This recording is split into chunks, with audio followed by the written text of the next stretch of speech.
Hello， 大家好，我是塔塔。冬天到了，大家喜欢吃酸菜白肉锅吗？会不会觉得有的酸菜白肉锅好像加了醋，不是那么自然酸甜的感觉？今天就来跟大家分享超级无敌简单的酸白菜制作方法，口感不仅带酸，还有回甘的滋味。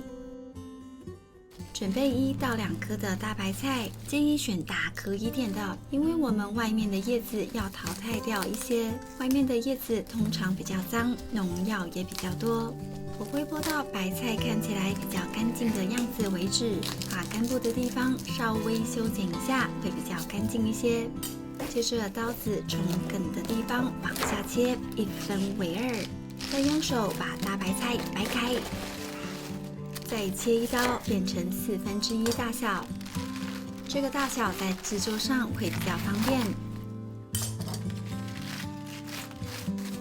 先准备一个玻璃容器，我这个大小呢，可以制作到3颗的大白菜分量。我们把玻璃容器清洗干净，接着煮1锅热水，把热水倒入玻璃容器中来消毒。像这样，瓶子摇晃一下，确保没有生水在里面。把水倒掉，然后倒扣在架上晾干。如果你不放心，可以再用酒精清洗一遍。这个大白菜建议不要用生水来清洗，一定要用饮用水来清洗，因为生水有细菌，容易腐败。像这样，叶子摊开来洗干净，不洗的话可能会有虫或者是农药残留的问题。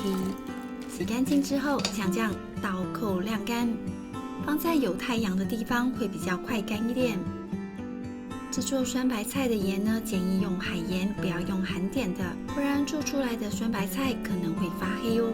盐分大概是大白菜的2%。这些大白菜没有沥得很干没有关系，因为我们没有用生水来清洗蔬菜。把大白菜放在盆子里，然后轻轻地撒上盐。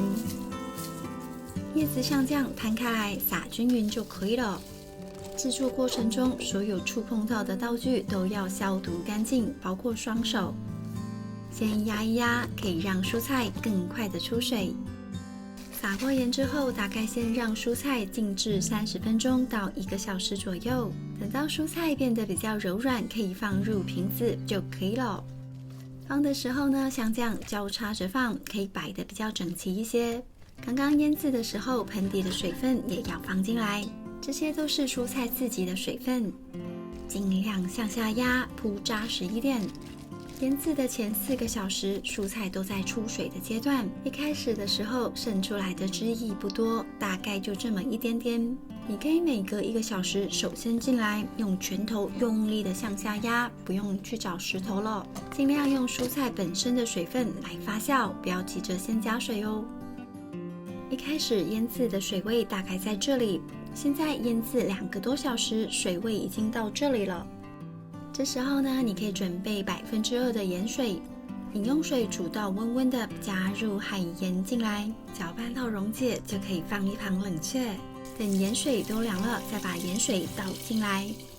不加水也是可以的，但是呢，就比较容易长白膜。水要加到瓶子满的位置才可以哦。接着将消毒过的盖子盖起来，准备一个盘子，铺上1块布，把玻璃桶放上来，像这样放在阴凉的地方进行发酵就可以了。经过14天，现在酸白菜长这个样子，原本绿绿的叶子已经转黄，液体呢也变得比较没那么透明的样子。你可以看到这里有一些气泡，就表示乳酸菌正在作用。发酵的过程尽量不要去开盖，除非你发现有异状，因为乳酸菌厌氧，开盖就会接触到空气。这个玻璃瓶呢有一个好处，就是有一个弧度，它可以将酸白菜压在下面。现在手部消毒干净，开盖确认一下。开瓶的时候，瓶子里冒出来的味道是带有酸呛的味道，表示你已经成功喽。这个味道非常的天然，液体颜色也很漂亮。现在拿一个容器把酸白菜取出来保存。其实呢，我本来想发酵久一点，做45天，不过快过年了，时间很紧迫，只好做25天。25天其实也够酸了，但是我喜欢更酸一点。酸白菜把时间拉长，风味会更好，推荐大家做45天哦。这个酸白菜的汤汁还有很多，你可以用一个玻璃容器装起来，下一次制作的时候来添加，这样下一次制作酸白菜的时候风味就会更好，也可以缩短发酵的时间。先这样装起来，放冰箱保存几天，下次再做酸白菜。这些做好的酸白菜记得连同汤汁浸泡一起保存，汤汁大约盖到酸白菜就可以了。没有真空的话，放冰箱保存2周左右。如果想放更久，也是可以放冷冻半年。容器的话，可以选择抗酸碱的珐琅保鲜盒，或者是玻璃的容器。存放的量大概就是每一次吃的量。像这样没有经过热水汆烫制作出来的酸白菜，吃起来的味道是比较清新，而且口感比较脆一点。2种方法我都有做过，这个方法呢确实比较好吃哦。因为汆烫法可能会不小心烫太久，做出来就会偏软一点。自己做的酸白菜其实不用洗过就可以使用，不过稍微洗一下是可以减少一些咸味。也不要过度洗涤了，这样酸白菜的味道也会流失很多哦。接着把白菜梗的地方先切掉，然后再一一的切成丝。